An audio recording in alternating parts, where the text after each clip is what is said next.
Yo, what's up, guys? It's your boy Franklin here, and today will be the final episode of Conquering the Battle Tower. I currently have 43 victories, as you can see, but I'm gonna hit for the 50, the classic 50 win streak. Can we pull it off? I believe we can. But first and foremost, I want to redeem Darmanitan. Now, in my previous episode of the Battle Tower, Darmanitan was not EV trained correctly, so I'm going to redeem itself and show you the true power! The absolute almighty that is Darmanitan. But first and foremost, we are going to go into the Battle Tower and go into match number 44. And it's against Leon! Oh my goodness, let's get this money, Leon. So right off the bat, we're going to go up against the champion. Awesome, as if I want that. In comes the Darmanitan. Now, here's the thing with Darmanitan. I am going to Dynamax here right off the bat and go for a Max Hailstorm. Simply because I want to hit this Rhyperior as hard as possible, and it probably has Solid Rock, which is kind of annoying to deal with. But if we're able to weaken this, we should be able to deal with the rest of the team members as well. I don't think his other starters could possibly deal with Zaishan, or Zycan, I don't know how you guys say it, Zaishan, I believe, that's how you say it. But we're going to fire this thing off with a potentially devastating Max Hailstorm and just obliterate this boy here. Obviously, it's going to take that very easily because it's Rhyperior. And we're going to set up a Hailstorm here. He's going to go for the Rock Slide. Does not knock me out, but it activates my weakness policy, which is awesome. Gonna give it the +2, and now I am fast. I will show you the true power. The absolute almighty Zen Mode Darmanitan. +2 attack. Its base attack also increases, and its speed. I mean, let me show you guys. Let me show you guys how destructive this Pokemon is.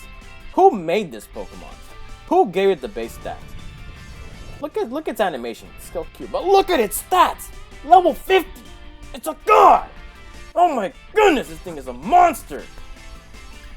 Anyways, before I get too carried away, I'm gonna fire off a Max Knuckle here because I can, and I'm gonna get another +1 in attack. Gonna blow this Rhyperior right off the face of the earth. And now we're at +3 attack. Now weakness policy should be very interesting, but regardless, here we are. Gonna go into the Charizard here and see what he can do here. He's most likely gonna Gigantamax, but we're gonna fire off the almighty powerful Hailstorm.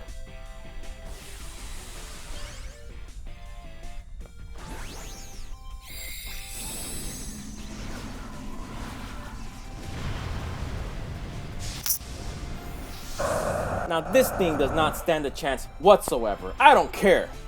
I don't really care. I should be faster. And I am. And this is a +3.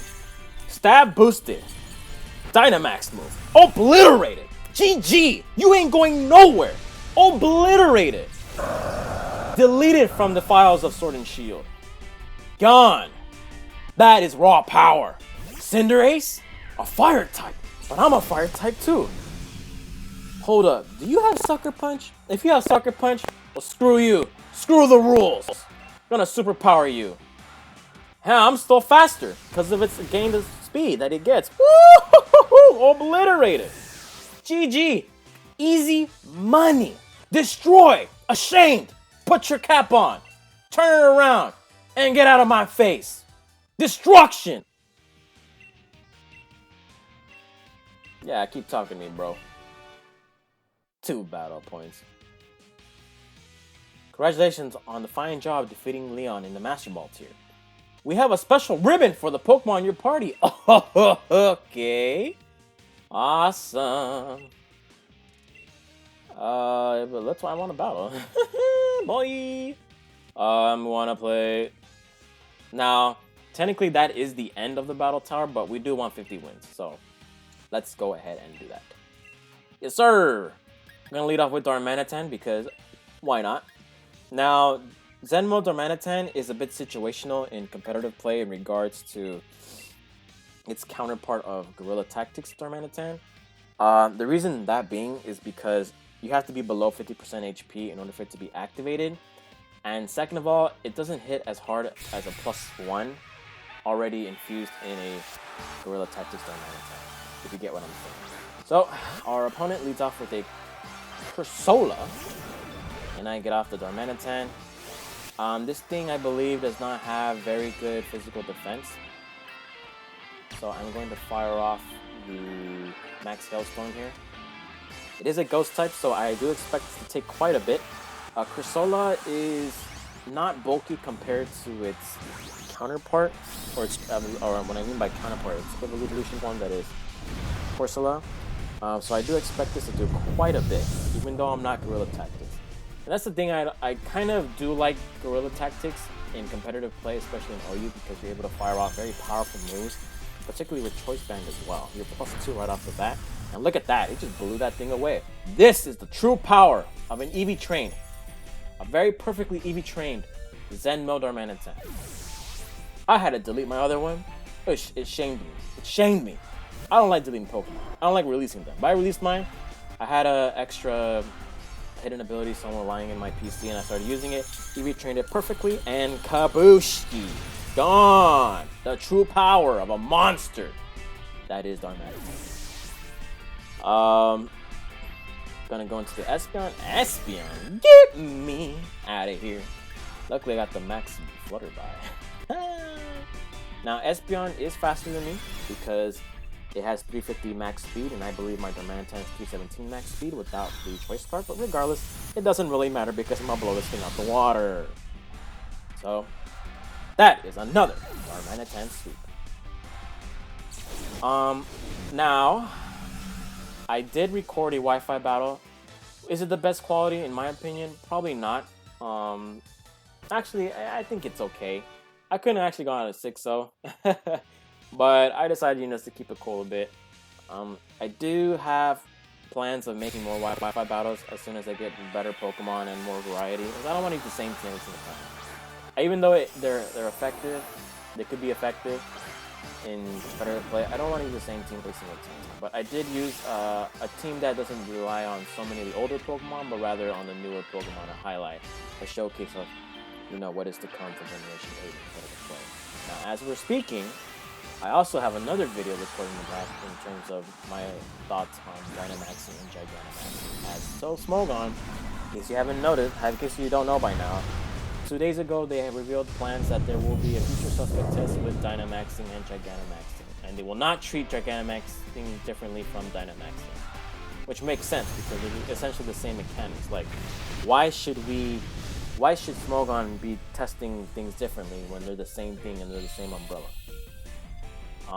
That's kind of the reason why back in the old days where evasion boost and baton pass was not healthy at all. Definitely not healthy. But regardless, I do have a video coming up. It might be dropping this week, depending on how busy things are getting, especially when now we're in the end game of 2019. The holidays are essentially right here and right now. But we'll see how things go. I'm really excited. I'm actually going to try to get a banner as well for my channel. Just so it can be more colorful, because I mean, obviously my current avatar is like nothing and I have no banner, but I will try to make my channel a little more visually pleasing for my faithful subscribers. So we're gonna blow this Mamoswine out of the way, and I'm getting +2 attack, and this is why Dynamaxing is just broken. Like, the fact that the secondary effects, you can just basically toy your opponent however you want it. It's just disgusting. I should be faster than this Dracozolt. Should I hit him with the superpower? That's a crash. Wait, I'm really dumb. It's Ice and Dragon. Well, let's see how much it does. +2. Woo! I did so much. 4 times resistant, it did half, and it flinched. Oh, cool. Is that it? Awesome. I thought this was a Dracozolt in my mind. That's why I used Icicle's Crash. I was like, what am I doing? It's not the right one. But anyways, we get the victory here. Awesome. Another sweep with Darmanitan. Yes, I like to keep battling.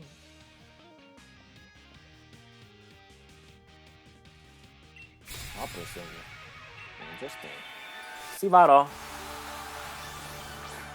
Arctozol. Okay, this is Arctozol. Ice and electric. Now I could attempt to Flare Blitz, right? But I feel like I should go for the Max Flare anyways, just so I don't have to take recoil. And if I do take recoil later on, if the conditions are met, we can get Zen mode. But regardless, we are going to Dynamax. Now, the other thing I will mention is that I have been thinking about two things in regards to Wi-Fi battling, or two methods, I should say, whether I should just record them while I'm playing them in real time, or do post commentary. But I feel like with post commentary, it's kind of hard to do that because you have to wait on the lag and on the communications part where it's just a bunch of talking. I don't want to just talk, you know. I actually want to talk while I'm playing. So most likely, I'm gonna try to do Wi-Fi battles when I'm playing, or record Wi-Fi battles while I'm playing in real time, just so you guys can get an idea. Now I do have a video recorded in real time, so we're gonna test that out and see how things are. But regardless, I like this game very much. Now, my opinion on this game has not changed ever since it came out, or even before like National Dex. Like, to me, my honest opinion, National Dex wasn't really an issue for me. The issue for me was the story. I kind of don't like the story. It's a bit too confusing. There's not a lot of background in regards to Eternatus and its role in the Darkest Day, or the Darkest Night, whatever it is. So it was a bit confusing. Really, really confusing. Power here, because like Rose being the main antagonist makes absolutely no sense either. Now there was a leak, supposedly it was obviously not a credible leak, saying that Leon was a fake champion, he was a phony. That would have been a very good story, and I guess I had that expectation while I was playing the story in Sword, and then when it was the end, I was like, so when's this guy gonna be phony? I was like, well, this guy is just playing around in the background, putting down Dynamax Pokemon. Is he being a phony? But then when it hit the end of the story, he's not. He's an actual champion. Now, is he a cool champion? I will say he's pretty cool. Design-wise and personality-wise, he's one of the cooler champions. Obviously, Cynthia is the best champion in terms of difficulty, you know, personality-wise, because she shows up in multiple Pokemon games. You can also argue Gary's a pretty cool champion as well. He's a really good rival. But Leon was pretty good. Your rivals, quote-unquote, with Marine and BD, they're pretty cool rivals as well. I like BD more because of his personality. I always wanted a rival that talks all that smack to you and then gets put down, and then you have the, you know, haha, beat the crap out of you, you know? It gives you that kind of feeling. I really like that. I really liked his character in this game very much. A pretty good plot twist that he becomes a gym leader after being kicked out of the league. That's a pretty good plot twist. I always loved plot twists in Pokemon. Because if you guys, I mean, at this point it's not really spoilers, but he basically is the gym challenger like you, but he gets dropped out because he'd be doing some stuff. Really doing some shady stuff, and then he becomes a gym leader for Fairy type, which is pretty cool, pretty awesome. So you get to play him in the Pokemon League or the Champions Cup, and you know, post game as well. Really like that. That's what Game Freak should be more focusing on. But my biggest issue is post story. I mean, outside of you battling your rival once again, along with getting your legendary Pokemon as well, the post story, it's a bit lacking, I would say. Very lacking. This is a great post story. I wish that Game Freak will understand that even though their primary audience is for children, I really want a post story where it's challenging. The Battle of Frontier and Emerald and Platinum and the World Tournament for Black and White 2 is what is really a great post story for Pokemon, especially Battle Frontier, because Battle Frontier is actually challenging. The reasoning why they don't want to do that is because based on, from a interview back in the ORAS day of why they didn't implement that, they said that a lot of the players don't want the challenge, or not, their attention span in regards to those kind of challenges are very short, and often think that they will not be interested in it. I think that's 100% false, and I think the reason why is if they want to have continuity with the Pokemon game, it kind of makes sense why they didn't do ORAS. Another reason why they probably didn't do it is because the Battle Frontier was exclusively for Emerald, and obviously ORAS doesn't take place in the Emerald universe. It's an alternate, not an alternate. I mean, technically it is an alternate. Or alternate. I don't know how to say it, but it's an alternate ending. Emerald. It's the best of both worlds, of course. Zingzap. I did a lot. Jesus. But if they would have made a Pokemon game like Delta Emerald, that would have been sick. Or Pokemon Z with Zygarde involved in the X and Y series. Great. That would have been really great. But here we are, playing Generation 8. In hindsight, or I guess retrospective, Sun and Moon should have had something as well. Like Ultra Sun and Moon brought the move tutors, which definitely helped competitive play, but didn't bring any story. And this is why I don't. Some of Game Freak's decision making with these kinds of games are just very, very questionable. Like, you take something out that was really great and put something in that wasn't great, and then next game you implement something that's the same and you make it worse. Like, for example, the Y-Com in this game isn't all that great.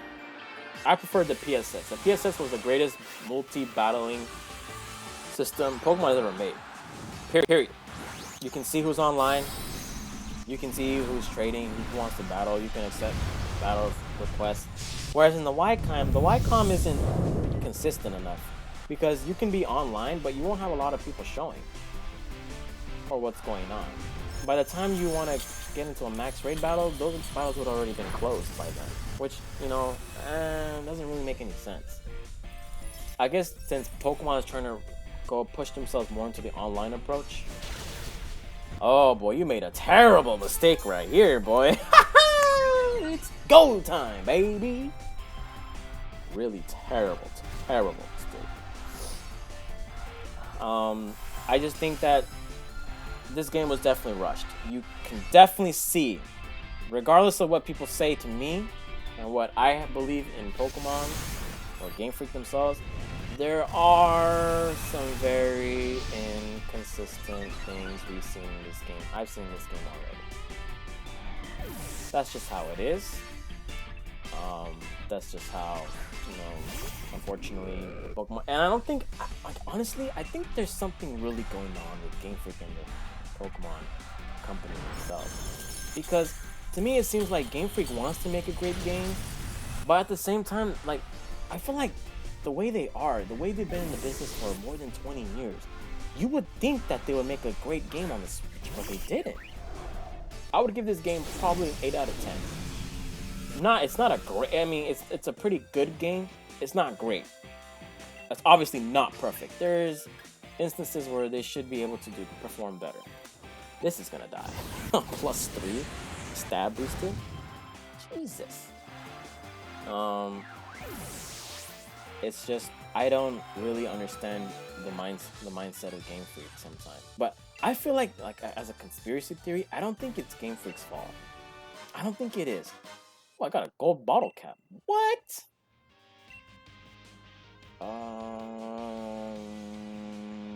I believe this should be... Let me check to see if it's 50 wins. I feel like it is. Oh, it is exactly 50 wins. Okay. But like I said, the conspiracy theory behind what's going on with Game Freak is that I think the Pokemon trading company is putting them in a squish, and the Game Freak deliberately made a somewhat decent game to show trading company that, hey, our fans are not liking this game because you put something on us. But I'll leave that for another day. But anyways, we have finally hit 50 consecutive wins in the Master Ball tier. Or I guess in the Battle Tower itself, which includes the Master Ball tier. So thank you guys so much. This is the final episode. It's a really great time recording this series. Hopefully you guys enjoy this. And actually, I do have a bit of a treat for you guys. So you can actually rent my team if you want. And it's not the exact same team, but let me see if I can pull it up for you guys really quickly. You go into the versus here. You go to the Battle Stadium. You can actually do rental teams. And you can share teams, but if you want to like manage teams you're renting, you click on that to rent. But for me to share, I'm gonna click on this team here. I'm gonna check, and there you go. So you can use that team ID if you guys want. You can use that to grind up all the way to the top of the Battle Tower or whatever challenges you want to do. But this is pretty much a standard team.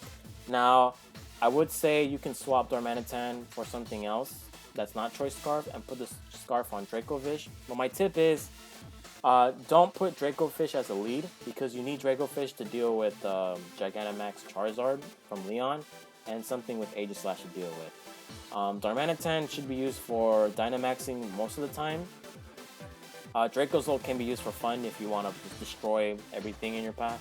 Halucha, Electric Seed can be activated if it's Dynamaxed with the Thunder Punch. And Gyarados, I do have Heavy Boots on it, but it's not really necessary for Heavy Boots. Because, but for me, in my personal experience, you guys have seen that Stealth Rocks and Stick Webs are kind of used. But Dynamax Gyarados with Moxie is just pretty much a game over. And Zaishan is pretty busted. But anyways, thank you guys so much for watching. Hope you guys really enjoyed this series. It's one of the first. It's been received very well so far, based on our analytics. Thank you guys so much. It's your boy Franklin. Hopefully my channel will start to bloom very soon.